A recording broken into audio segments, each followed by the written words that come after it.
Where's the off button?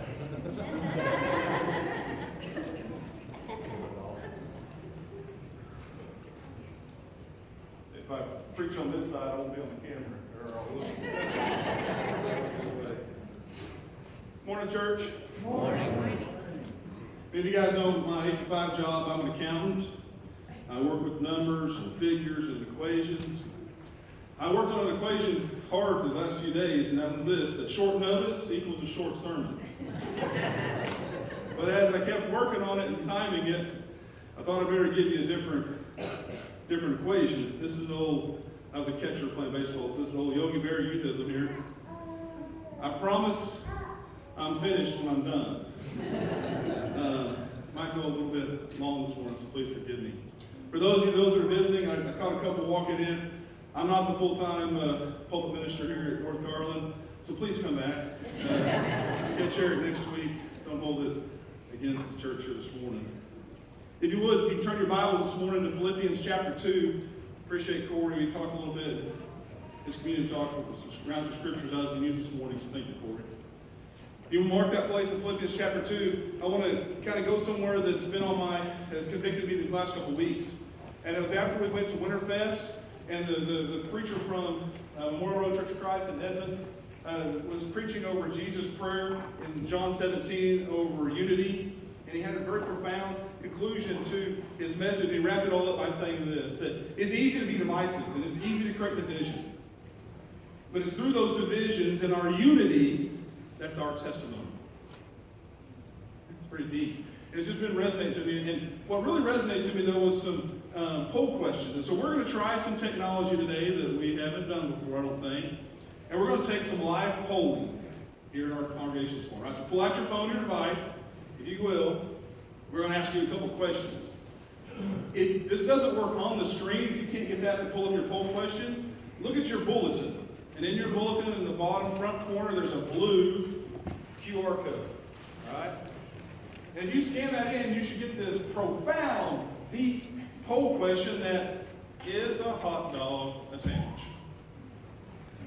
I ask you this: is a hot dog a sandwich? Take out your phone, scan the poll if you can. I want to give you guys a little bit of time to vote on this deep, profound, philosophical question on whether a hot dog is a sandwich. I already see some people that can't vote, but are definitely giving me the no symbol.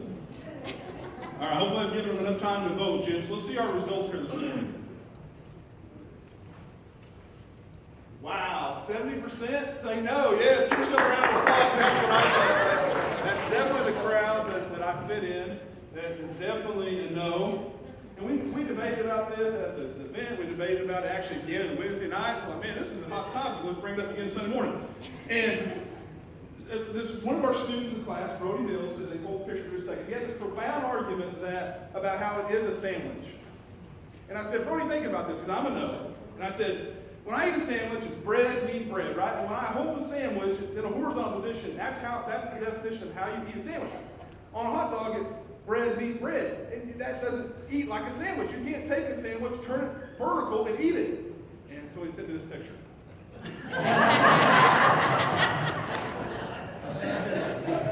Checkmate. Yeah. So I don't know. I'm starting to waffle a little bit on whether a hot dog is a sandwich. But the next question is what's really sparked it in me. Go to our next poll question. Scan that in from the screen if you can, or scan the red QR code in the front of your bulletin. And I'm going to go off memory here. That's fine, Jim. I got it.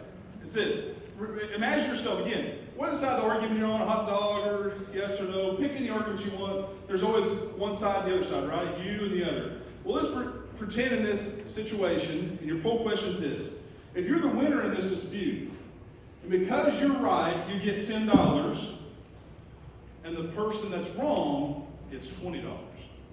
That's choice one. Or choice number two is you're right, and you get $5.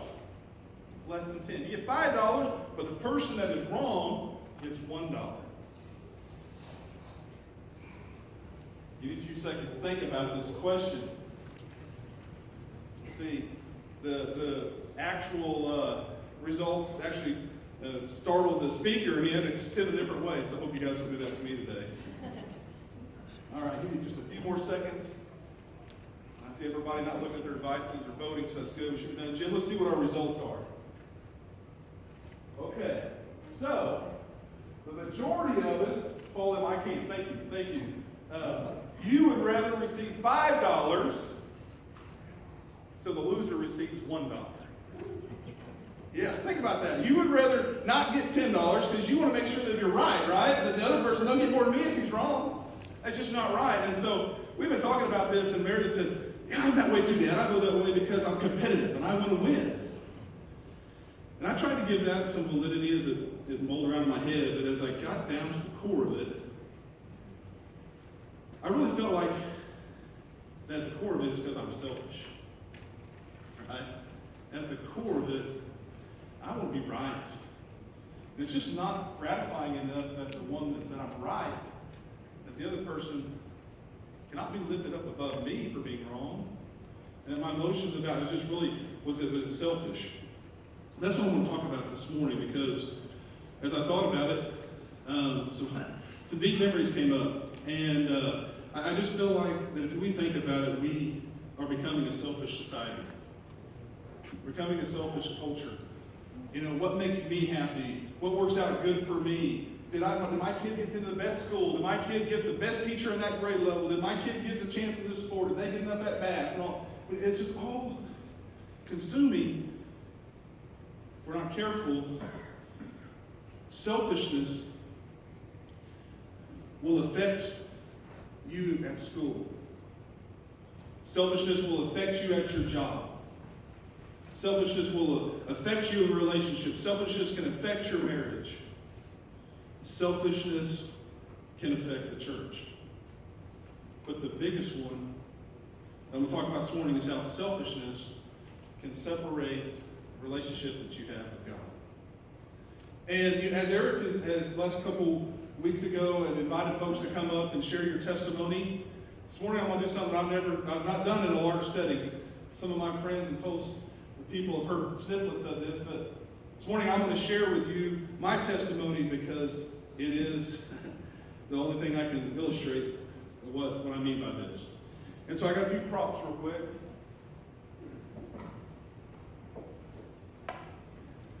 And I'm going to start way back, and so this is where it might get long. But when I was an age of 5 and 11, I grew up in Sealing, and I can tell you, I never forgot missing. It wasn't Sunday night, Wednesday night. I was a Bible-thumping Church to Christ, and I was going to convert every kid in the Assembly of God Church.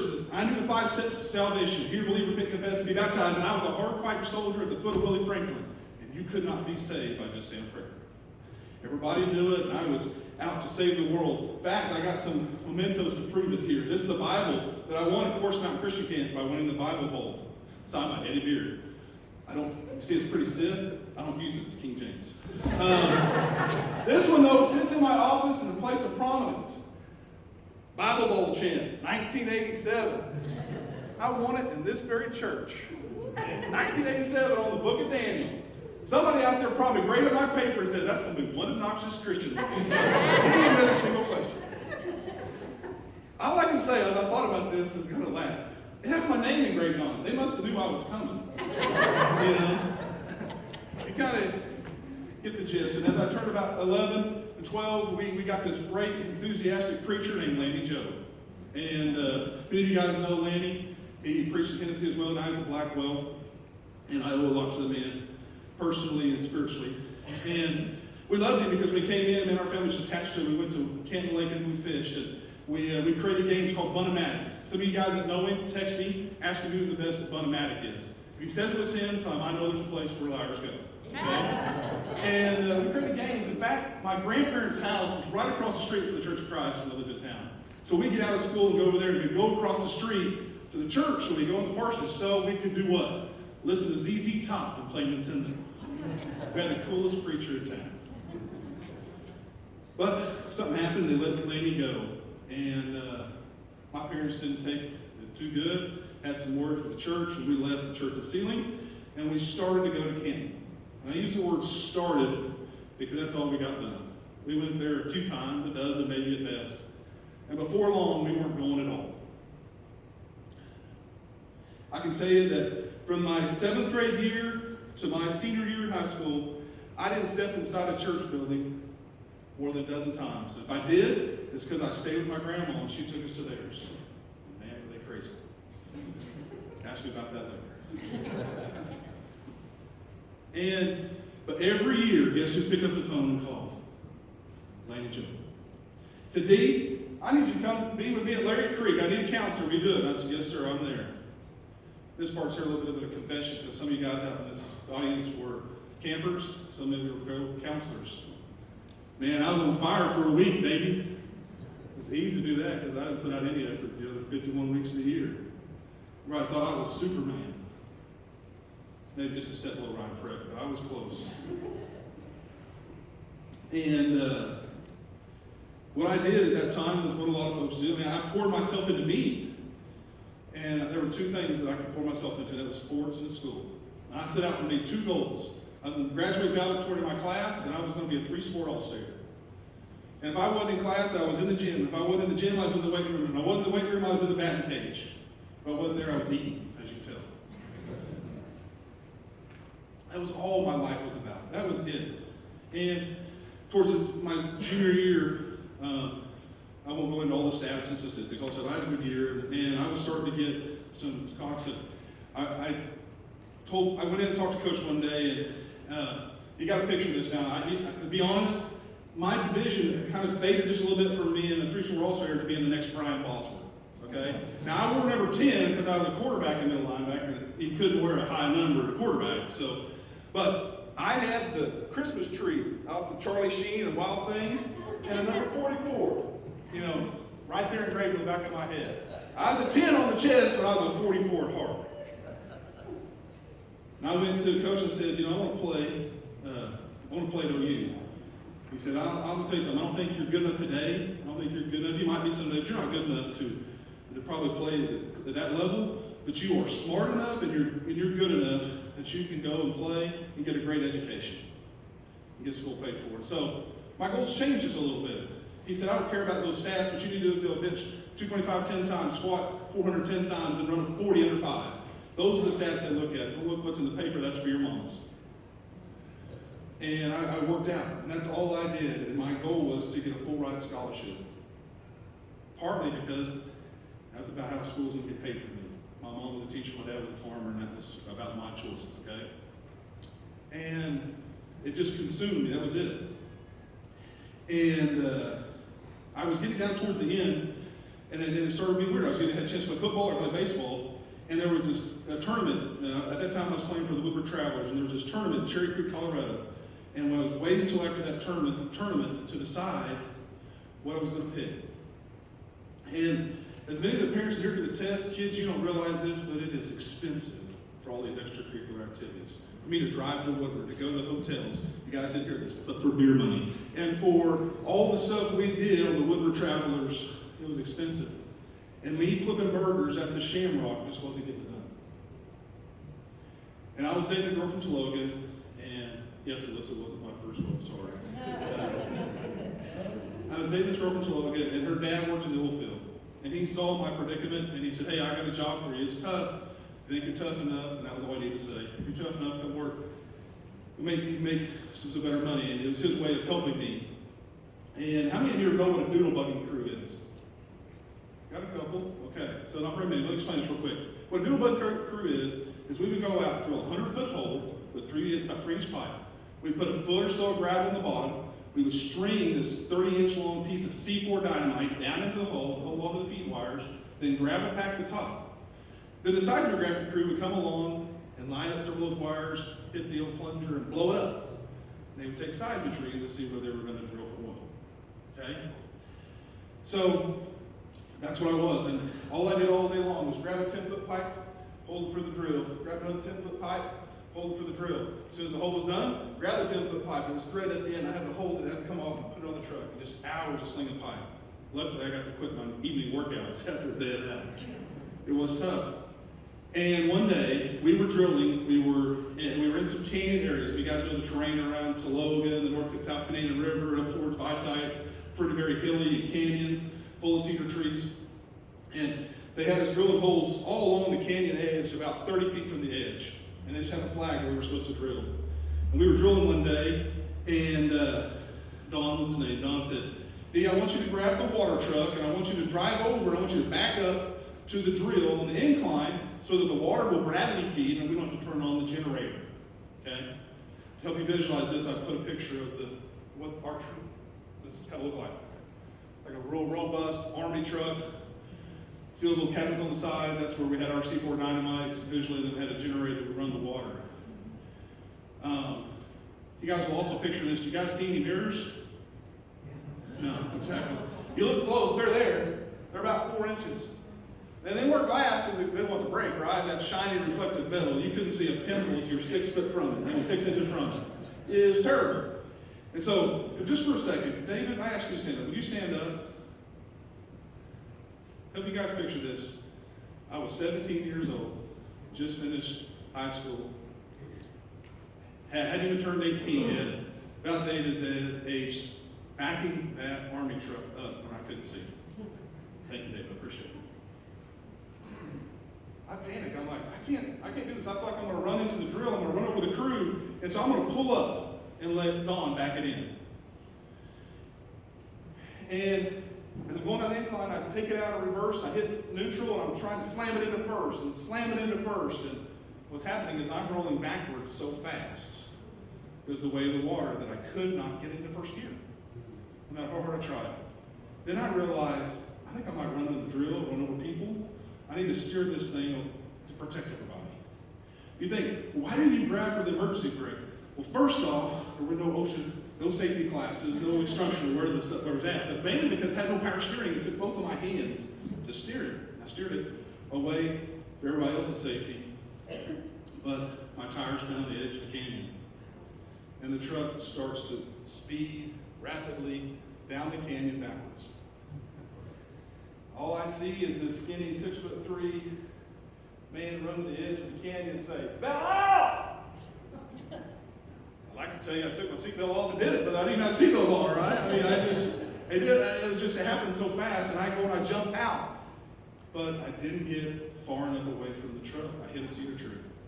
And the branches pushed me back, and I was ran over by the water truck.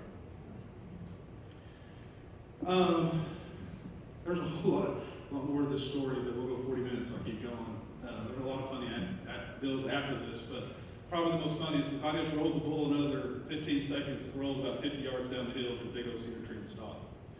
But I didn't. I laid there face down the dirt.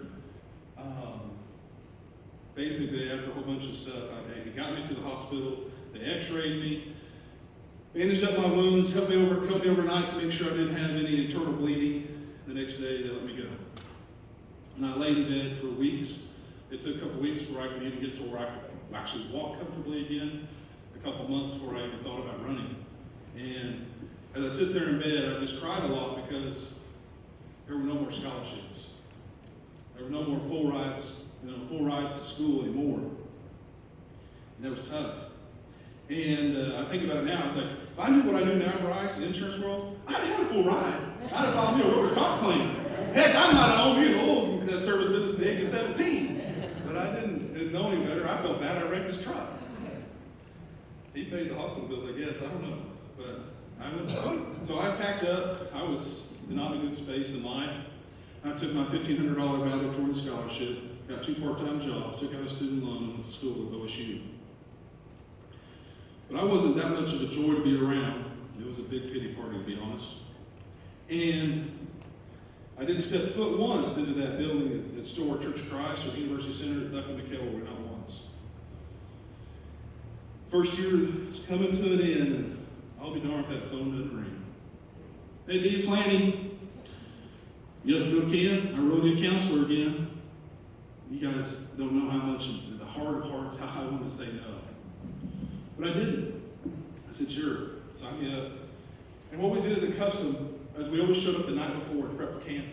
And I showed up to camp, and Laney throws me a curveball. He says, Dee, I had a teacher back out at the last minute.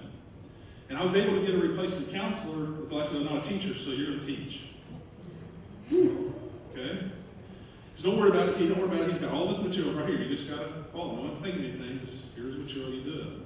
Only thing good about it is I got elevated to the teacher's cabin.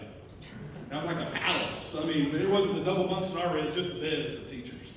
And Brad Miner was in this corner as you walked in, and Landy Job in that corner, and David Dittmeyer in this corner, and Ryan Frick at this corner, and I was right in the middle. That's important here in a minute. So at least I was elevated to the palace. And it wasn't the first night, but it was somewhere in the middle. Because the next lesson, the day that lesson was, it was over prayer. It's over prayer. And I sat there in bed and I wept. And I wept because I knew I hadn't prayed the last 6 or 7 years. Not a single prayer. Sorry, I get through this. And I wept so loudly that they heard, they couldn't ignore it. They turned on the light and they wanted to talk. And I think those guys stayed for what they said. Did you know what? You ain't going to hear this, but man, you're selfish. All you thought about was me. I mean, what about your other teammates' stats? What were they? So I couldn't tell you any of them. All I cared about was me getting a scholarship. What about that kid in your class that finished last? What was his grade? I said, I don't know. All I knew was I was the top. And they said, you don't want to hear this, Dee. Here you are. You've had a miracle in your life. Sorry. You've had a miracle in your life, and all you can think about is you. I said, okay, guys, I'm going to change. How do I change? And that's what we get into. I'm not recording this. We're going to get in, and that's where they took me. I said, I want to change, but I don't know how. And we went to Philippians chapter 2. So turn me with you again there, please. And they said this. It's the hardest lesson is that it's not about you. God isn't something that you can just take with him when you want to. And he fits in this little box, and he's good when things are good for you. And he's good when things are working out for you. But there's one thing about this. He is still God when it doesn't. And Lady Job said this. He said, it's not my God. He is God. He is God, and you're his. And that was something, that's what stuck with me. I don't remember a lot of what we talked about here. I just only went here because back in those days, we didn't have those cool wristbands that said WWJD. They went this patch because this is the top of your little scripture of the Bible that says imitate Christ, right? We went here because this was a passage Paul said about we want to not be selfish and we imitate Christ. And I'm going to start verse 3 because it says that doing nothing out of selfish ambition or vain conceit, but in humility consider ourselves better, but in humility consider others better than yourself. Each one of you should look not only at your own interest, but to the interest of others. So kids, I'm going to tell you, I hope you graduate at the top of your class. But I hope you take it personal that if you look at the ones that are struggling, and you care as much about their grade as your grade.